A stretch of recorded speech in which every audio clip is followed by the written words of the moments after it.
I just kind of chameleoned to do what, other people wanted me to do or kind of be what other people wanted me to be. And I knew deep down, well, that's what was making me miserable, that wasn't me. Yeah. We abandon ourselves essentially, or a part of ourselves, in order to make sure, say in this case, you're happy. Because if you're happy, then my nervous system can be at ease. I was putting everybody else first, not even knowing who I was. Welcome back to Flip Your Mindset, everybody. I'm so excited. I am your host, Stacey Uhrig, and my guest today is Megan Pisano. And I'm going to let Megan introduce herself a little bit and how she came to find me. But, I want you guys to really tune into this episode if people pleasing is a challenge for you, meaning if people pleasing is a way that you feel that you need to show up in the world, that it makes your nervous system feel more comfortable when you're deprioritizing yourself, when you're putting everybody else's needs ahead of your own, when you're people pleasing to a deficit, and when you don't know how to set boundaries. And if you're in that position, you know that typically all of that combined with a little bit of sprinkled in perfectionism leads to burnout. And my guest, Megan, got to that point of burnout by way of people pleasing. And she actually asked if she could come on to the show to share her experience. And who am I to deny that to anybody? So welcome, Megan. It's so nice to have you here. Hi, thank you. Nice to be I'm so here and excited. share. Yes. Me too. So you found me through a networking event where I was actually talking Yeah. about burnout.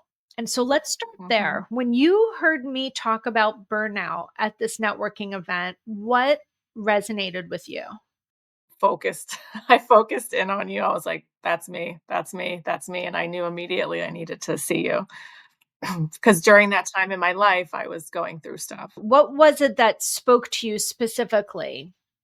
I was just super overwhelmed, exhausted, like just mentally drained from everything. Mhm, mhm. And what was going on for you during that time that was creating all of that for you? So it's actually going through a divorce. I was just a mess. I didn't know like where to turn, what to do, who to talk to. But I was still, going on with my work. I'm an interior designer and I like networking events. So I went and saw you and the burnout spoke to me and I was like, okay, I need to see her. And then when I saw you, it just everything unraveled. So I remember, and I've said this before, you came to my office, we did a consult. I asked you to use 3 words to describe yourself. And in that, you said to me, I'm really go with the flow. And I asked you respectfully, are you really with the flow, or do you just choose not to share an opinion? And your response is, I just don't have an opinion. Let's talk a little bit about that because I think a lot of people find themselves in that position. What do you think caused that for you? Um, I just kind of was shut down, like emotionally, just shut down. I just kind of chameleoned, if that's the word, to do what, other people wanted me to do or kind of be what other people wanted me to be. And I knew deep down, well, that's what was making me miserable, that wasn't me. Yeah, I always say it's the shape shifting. You called it the chameleon, but Shape I shifting. really do see it as Yeah. like, and I say we shed authentic pieces of ourselves to meet the needs of others so our needs will be met. So we kind of shape shift, right? We abandon ourselves essentially, or a part of ourselves, in order to make sure, say in this case, you're happy. Because if you're happy, Mhm. then my nervous system can be at ease. That makes Mhm. sense to you? Yeah, I was putting everybody else first, not even knowing who I was at all. I'm glad you brought that up because it's funny. I've had a lot of clients over the years, but certain sessions with people I remember well, right? And Mhm. I've heard this from you. I've heard this from so many people where I say, "Tell me about yourself." And a lot of times people say, "I don't even know who I am." Yeah. And I guess my question for you specifically to hear, for the audience to hear, the listener to hear, is when do you think that started for you? That you didn't even know who you were, where you started to shape shift so much and abandon from self so much that you didn't even know who you were authentically?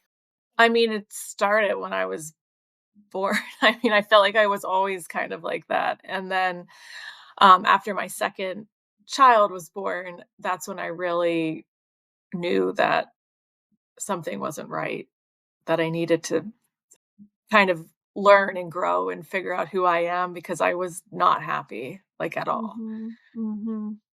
And that took a I mean, I'm still, healing, but it's good. I am doing, the work, and it shows. So I want to go back because you said when you were born, right? So, how did you know early on in your life? And again, this is for the benefit of the listener because I think people will Yeah, really resonate with this. People will say, I can't think of a time that I didn't deprioritize myself. I can't think of a time where I haven't put other people's needs first. Is that a fair statement yeah, for you? yeah, yeah. And I was always shape shifting. yes. So let's bring this to kind of full circle. We shape shift because we're sensing, and we do this just with our bodies and with our eyes and our gaze, and we're looking, we're constantly assessing and looking for, do I matter? Am I enough? Do I fit in? Am I going to be a part of the collective? So, did you feel that inside the home and outside of the home? Where did you feel that that started for you? Everywhere, inside, outside. I mean, I remember in, like, elementary school, middle school, like, just trying to fit in as best I could. Mhm. And then at home, I just was, quiet. I just was in my room all the time. So it started a while ago. Um, and then actually, when I started my career, like, 5.5 years ago, that's when I really felt this is, like, authentically me, and I need to let everything, continue this. So that's actually when I really felt that I needed to change So, I something. think that that's important. So, you found something that was aligned with you. Okay. So, I want people to Mhm, think about this. When I work with people and we talk about parts and we talk about self and we talk about self energy, people know that they are rooted or grounded in their self energy, or that they're being self led, which we call alignment, we call flow, we call I'm connected to myself, we call it authenticity. And we know when we're in it because, first of all, we feel it, right? And it mhm. is a flow, if you will, but there's a certain qualities and characteristics to being self-led or being aligned or being rooted in our authentic self. And those qualities are confidence, courage, creativity. We feel connected. We feel a sense of calm in our nervous system. We feel very compassionate. Like everything feels super abundant. So you found yourself in a very creative role where your creativity was Mhm, pouring out of you. When we're mhm. creative, we can be confident because we're making bold decisions. It causes us to have to be courageous, to take a leap of faith, take a chance, right? So when you Yeah, found yourself rooted in that space at work and you saw the benefits of that, did that then start to shift how you were seeing yourself in your relationship and in your marriage? So 100%. can you talk to that a little 'Cause bit? yeah, so I, worked for, like, a corporation in the city for years, for, ever since I graduated college. I wasn't so happy, but it was fine, made the money. And then I had my first son, was stayed home with him, was, depressed, the postpartum depression, anxiety, and then that's when I started having one client, and it was great, and I was like, "Okay, well, I'm not a business owner, or I didn't think I was," and so I was just kinda going with it. That client turned into, like, many clients, and I just felt what I am doing, like, this is who I I know people say, "Don't you're not who your work is," but, like, mine is who I am, kind of. So then I it progressed into like a full-time successful business, and I was just like thriving, and I was like, I need to thrive also like personally too, because it's not like meshing, like business thriving, yes, me just like not happy. So that's kind of when it my mindset flipped, Yeah. I Well, guess it's you so could say. interesting because, first of all, you're in a very creative role. So it is so Yeah, hard when I work with creatives or I have friends that are creatives where they don't know where the line is between themselves and their profession. Because when you're yeah, rooted in that self energy, your creativity is so high. And if your profession is creative in that way, it just feels enmeshed with who you are. Right. But you're mhm, also taking your authentic flow state and being able to generate an income from it. Like I'm putting yeah, in quotes creative, but I'm very creative in how I offer solutions to my clients. Right. So I never feel mhm, like I'm working. I feel like it's a gift to be able to just hold space for people and help them see different angles of their challenge. For you, it probably doesn't feel like work to be able to go into someone's house and be able to express yeah, something for them from a creative standpoint. And yeah, that's why they say if you're really aligned with what it is that you do, it never feels like you're working. yep, Right? yeah, And so you makes kinda sense. know when you're in that slot and you know when you're not in that slot. You find yourself in flow in your career and everything's popping, Mhm. and what's happening when you're going home. I didn't wanna be home. I my kid I have 2 little kids, didn't wanna be home. It was, not a pleasant place to be, fighting, screaming, no one's happy, and something needed to change. So, that's when we decided to get a divorce. We did kind of work it we went to marriage counseling, maybe not to fix our marriage, but to figure out how to co-parent, because that was, like, the top of our list was, like, we need to be good co-parents for our children. Um, it's been about, like, a year, like, 2 years now, so it's pretty good. We're friends. I have nothing bad to say about him. We just weren't supposed to be married, but we have 2 beautiful kids, so What did you learn about yourself through that process? I learned a lot, actually. I learned that it takes me a long time to process things. I was very stoic. I remember when we saw our marriage counselor, I was just kind of emotionless and just trying to process what was happening. I mean, it's been almost a year and I'm still like, "Oh, okay, I'm divorced." Like, it's still taking me a while to process. But then I accept it. I'm like, "Well, that's just who I am." I don't try to change it. I don't try to be something I'm not, because that's what got me to, that's the past. So I just try to go So let's forward. talk about how people pleasing played into all of this, right? So let's kind of define what Mhm. people pleasing is. You're in a role in your career, in your business where you obviously your job is to make sure your clients are happy with the design. Yeah. So, Megan is an Mhm. amazing interior designer. And, your job is to make sure that they are satisfied and happy with the end result for what they're paying you for.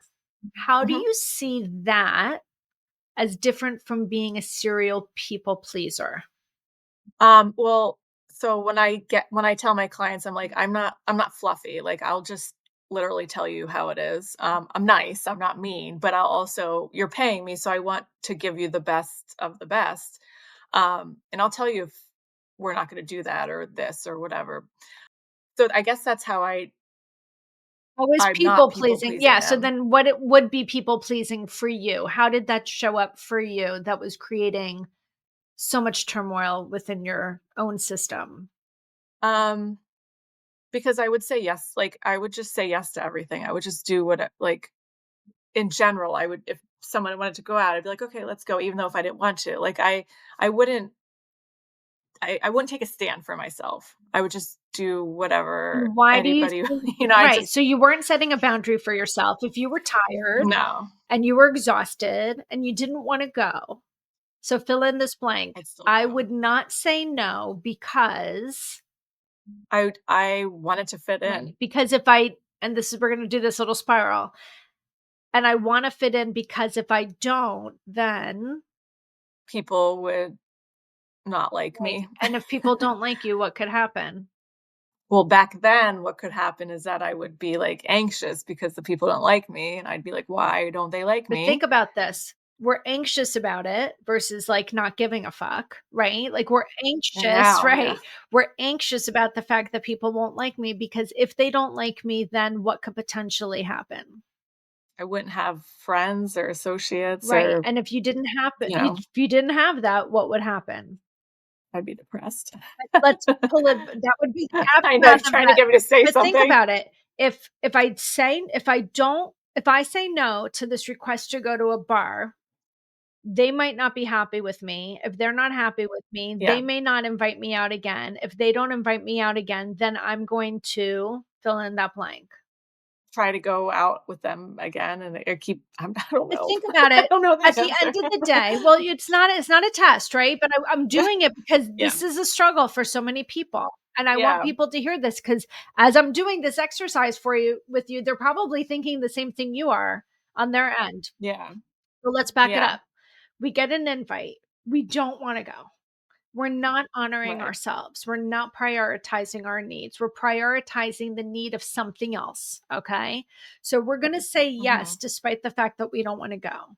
And part of the reason that we're going to say yes is because we don't want them to be upset with us or they don't want us to think that, we're dissing them. Because if they think that, if either they're upset with us or they think that we're difficult, then they may not invite us again. And if they don't invite us again, mhm, even though we may or may not even want to be friends with these people, we either want to be friends with them, but we just need a night out alone, or maybe we just mhm, don't want to be friends with them at all, right? But we don't want to say right. no because I could end up dot dot dot by myself.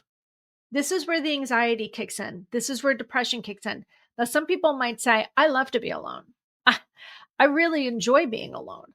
There's a difference between being by yourself by choice Mhm, versus feeling not a part of something.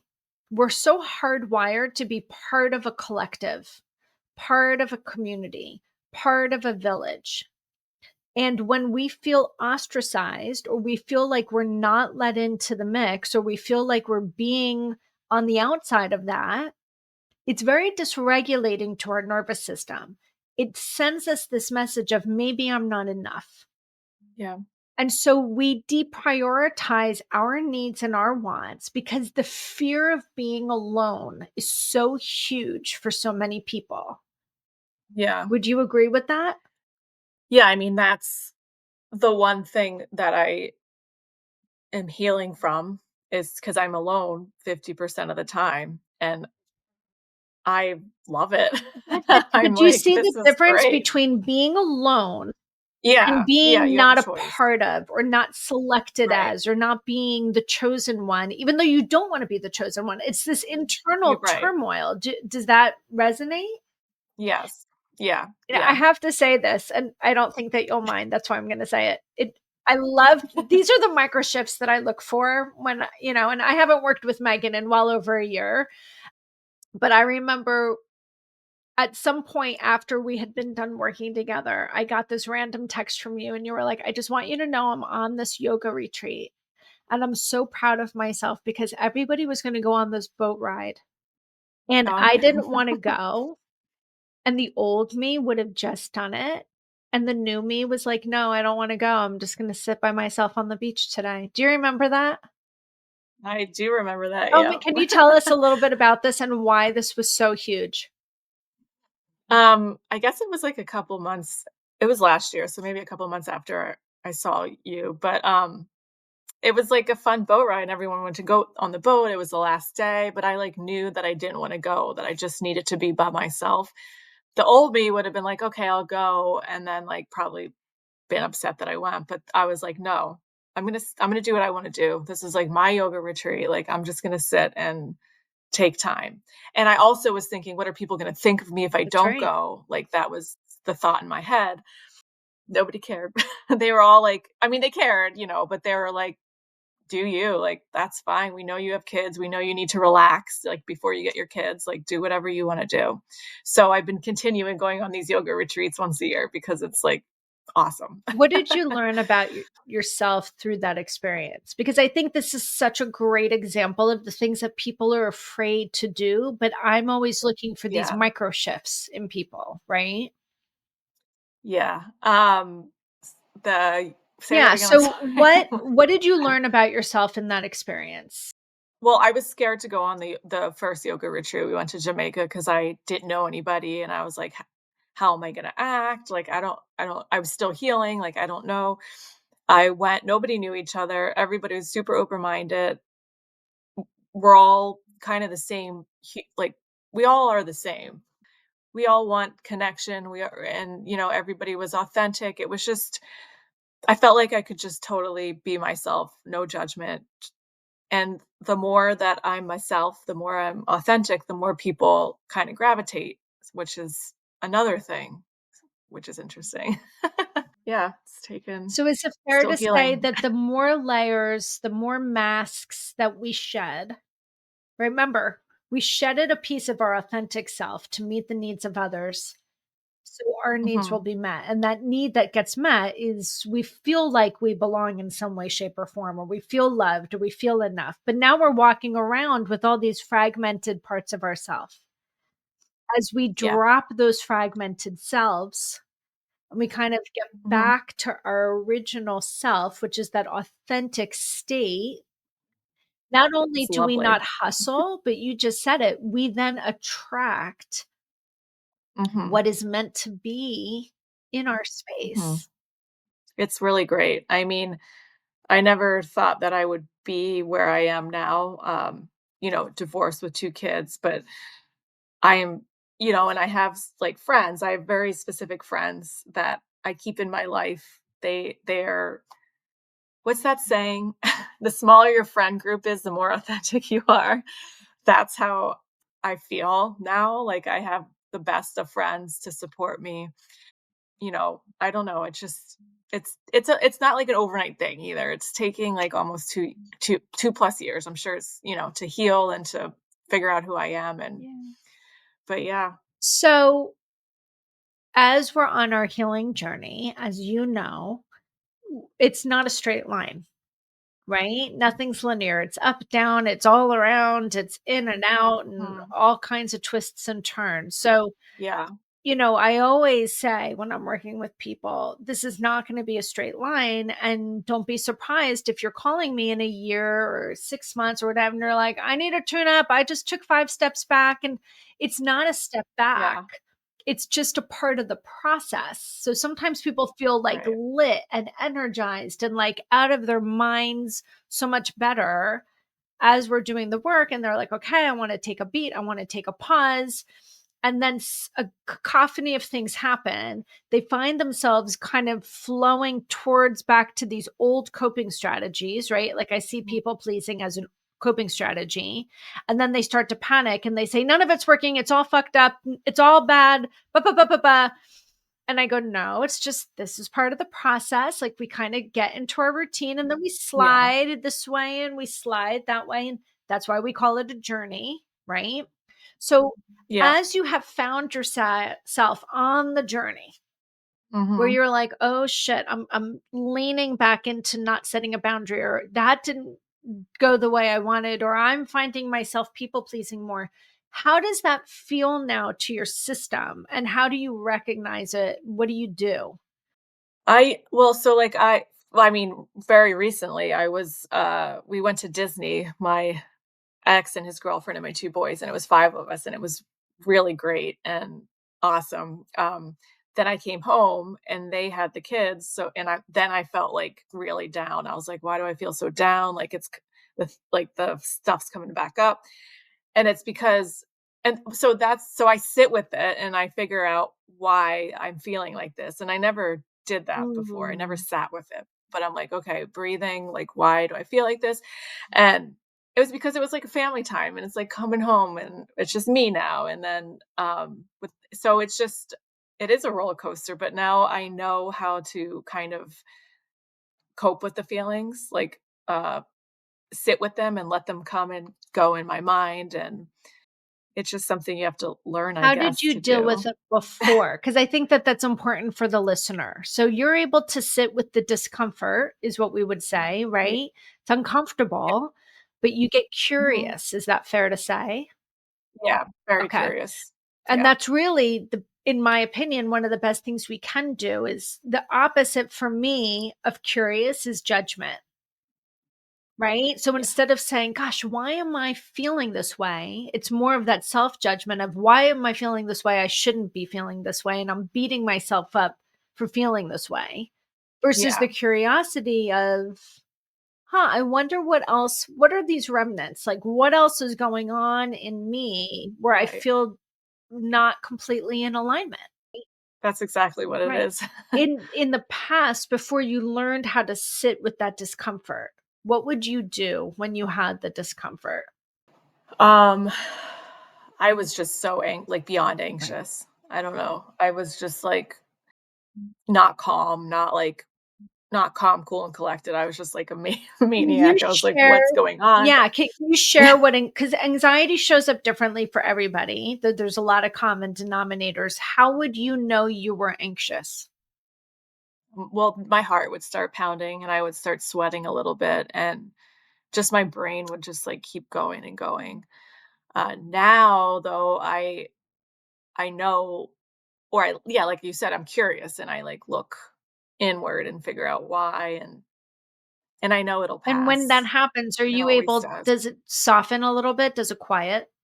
Yeah. Yeah, so Mhm. I'm doing this talk in June, at that summit that I mentioned to you over in Yeah. Florham Yeah, Park, I wanna do and it. this particular summit, I'm going to be, delivering a talk that I've created called Befriend Your Anxiety.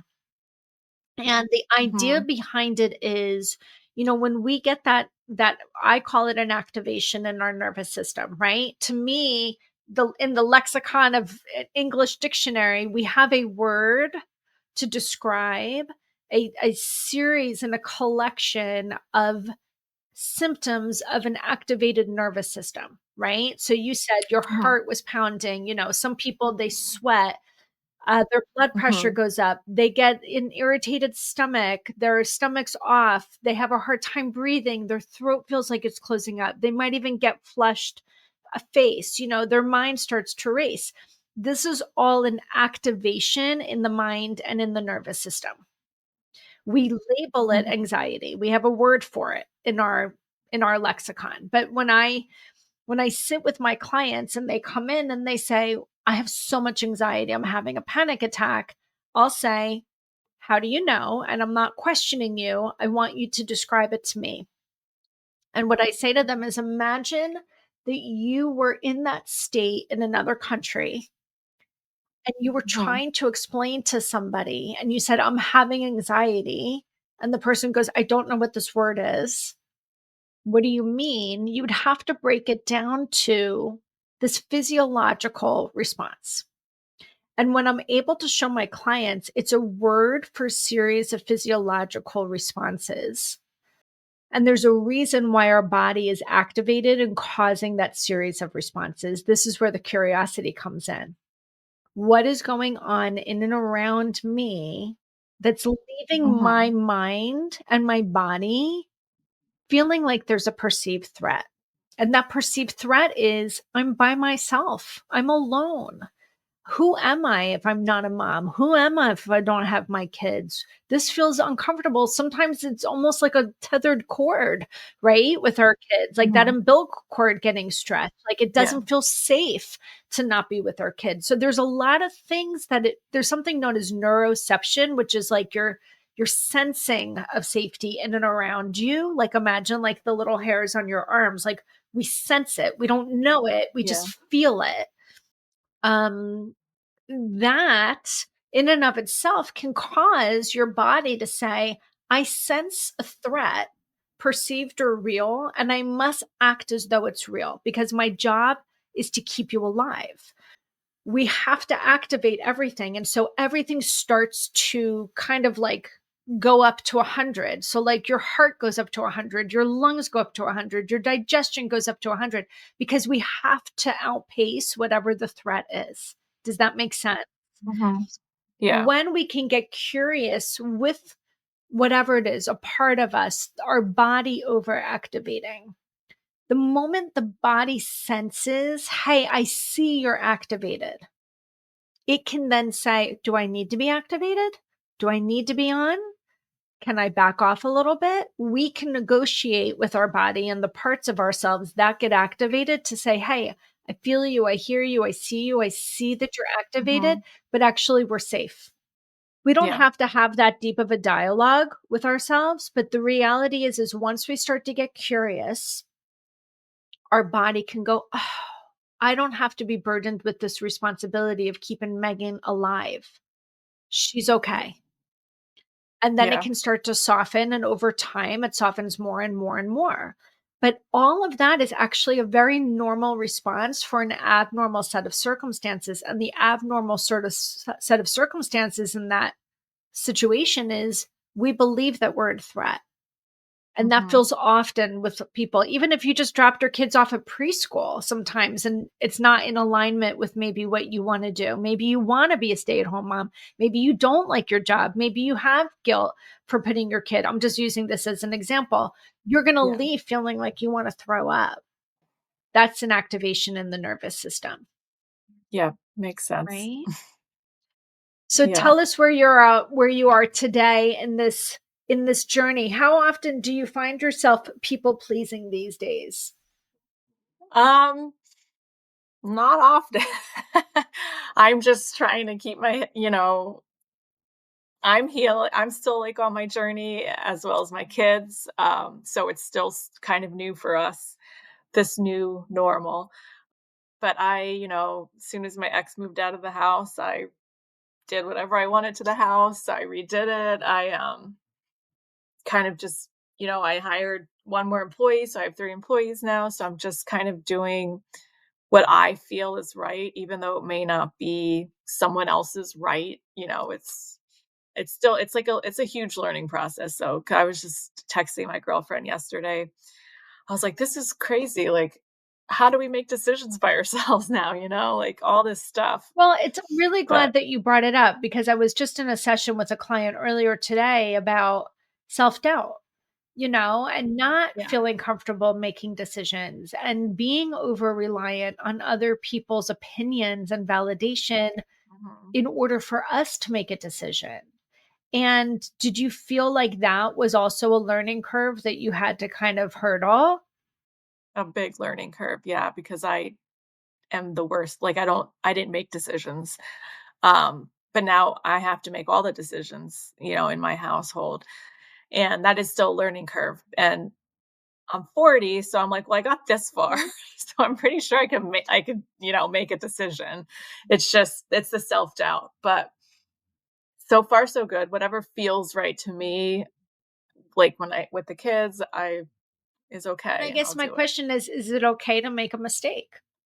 So, I mean, really, Yeah, self doubt usually is a protective layer from a part of us that's yeah. afraid to make a mistake with whatever shame or discomfort would come from making the mistake. So, the self doubt's job is to just get you to question everything so you don't take action. It's really to paralyze you. It's getting better. That little his voice is, like, going I call it away. the itty bitty shitty committee. It's going bye-bye. So, here's another question I have. Your kids, like your kids are young. How old are Yeah. they? Mhm. 7 and 7 3 and 3. boys. So, Mhm, we co-regulate with what's in and around us. So they've mhm. probably their nervous systems probably had to shift a little bit as well because perhaps you were not as relaxed, more fearful, more anxious when you were in your marriage and you guys were all Yeah. living in the same home. How was that Mhm. impacting them and what shifts do you see in them? Yeah, so when everybody was living together, my ex and I fought in front of the boys, and it was, like, awful, like, I hated it. So when we told my 7-year-old, well, he was, like, 5 and a half or 6 at the time, "Mommy and daddy are gonna get divorced," he, like, was not happy. Um, and he said, "Well, I'm used to the fighting. I like the fighting." I'm like, "Well, this isn't good." So that right there, I knew, okay, we're making a good choice by separating. So he moved out and got an apartment, and the boys love it. They love going there. It's like a hotel, they run around the halls. And then when they come here, I've noticed that I am like a very kind of relaxed mom. Because I just want them to be kids and have like the best childhood that they can. I have roles, but not like, you know, normal roles. But it's just a very, and I've always wanted my house to be like the house that the kids come to or they feel comfortable at or come play at our house because I didn't have that growing up and I wanted that. So now like, the neighbors come over and it's just like it's just very spontaneous and just, "Yeah, come, this is like an open house." I don't know, and that's how I want the boys to feel, just very comfortable and, like, come and go, have friends over, whatever you want. So, that's how I If raised somebody's them. listening to this and they find themselves in this extreme people pleasing position where they don't set Mhm, boundaries out of fear of being discluded, if they don't have a voice, if they don't have an opinion, and they know that they're stuck, like they're just so mm, deeply stuck, what kind of advice would you mhm. want them to have? Go see Stacy. Above and beyond Go that. go um, uh, start small. I mean, this is process. It's not gonna happen overnight. Like, find find one thing that you are passionate about, like anything. Shopping, I don't know, it could be anything. Figure out if you can continue with that passion. I mean, I one of my really good friends is kind of in this situation, and I am trying to talk her through it a little bit. I'm like, "Well, find something that you really are passionate about." She loves organizing. I was like, "Well, start an organizing business." Like, just what's that saying? Better now than never, or Mhm. there's a saying that's a really good saying. Like, just do it. Just start. Yeah. You can't, figure out what makes you happy and just Well, and I go think that for it. that's the hardest part, Megan, because so many people have learned to deprioritize themselves in such an extreme way that they don't know what makes them happy. What puts a smile on their face and then go from Yeah. there. If they're smiling at something, start Yeah. And I there. would say I like that Anything. idea. And I think, when you find yourself and your nervous system's relaxed enough and you do find that something Mhm. brings you joy, get curious about that. Yeah, Yeah. exactly, exactly. Like, I'll just do myself an example. The one thing that in my business that makes me like beyond is when my photographer take professional photos of the spaces I designed, seeing them after, like literally want to cry because I'm like, this makes me so happy to see the final Mhm. product of months and months of work, put it in, and then this room looks awesome and the client is happy. That is like my smile. Like I get so happy. I love it. So Well, thank you yeah. so much for coming on and sharing how being a what's the word I'm looking for? A recovered people Yeah. pleaser in recovery, um, that it's possible. Yeah. It's possible, It's but it's possible. work. It's It's work, yeah. work. You have to put the You work have to in. put the work in. And I think it's a Mhm. work. I think it's like a process for life, you Yeah. know? I'm always learning and growing. It's great, though. I love it I now. love it. Well, thank you so much for coming on and sharing your Thank experience. you. I think, Thank you for having me. absolutely. I think people pleasing is becoming like an epidemic, honestly. And for better or worse, TikTok, social media, Instagram, people talk about it enough that I think people are now starting to get curious about, oh, maybe that's something that I actually do that I don't Mhm. have to be doing anymore. And there's a process to learn Right. how to make your nervous system comfortable with other people not being happy with you. Mhm. It's not our Yep. job to make other people comfortable. That's on them. It's our job Yeah. to make sure that we're happy, that we're at peace, that we are connected to ourselves in a way that's really authentic. And if that doesn't make somebody happy, that's a whole other ball of wax. Yeah. That's I just wanna help everybody. Don't you're like, just do it. like, you can get there. You can get there. Yeah.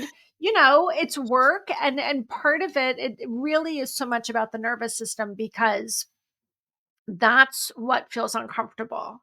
It makes people feel physically uncomfortable to the point that they want to vomit when they think about somebody being unhappy with them or disappointed in them, or um you know not wanting to be with them.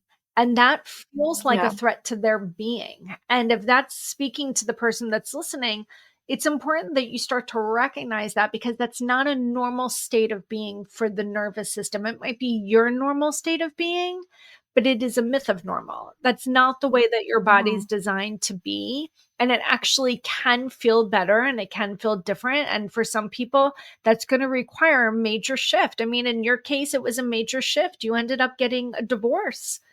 That is the Mhm. biggest, self-preservation there can be, which is, I'm not Yeah. happy and my happiness matters and my happiness trumps you being happy with me. And I Mhm. think that that's a major, major move. So I'm really, really proud of you. I would also say small steps too, Yeah. like I said, it doesn't happen overnight, but thank you for being proud Yeah. of No, me. I really am, because I know the work that you've done, and I know how hard it was to do it. Was not Yeah. like, linear. It's not like you would come in and be like, everything's so much better than the week before. Like, No. it's a Yeah, process, but we have to stick for through sure. it if we can see a little bit of light at the end of the tunnel. And I feel like you have that light, and that's an amazing thing for Yeah. you to share with people. So thank you so much for coming on. I genuinely appreciate you coming on and sharing your story. Thank you. Thank you. Thank you for having All right, me. guys, if people pleasing is a challenge for you, you are going to want to save this and re listen to it. If you know somebody that's having a challenge with people pleasing, send this to them, and please subscribe to the podcast, because we have a lot of people that listen. Not everybody subscribes. When you subscribe, you'll get the benefit of being notified every single week when a new podcast is dropped. Till then, take care.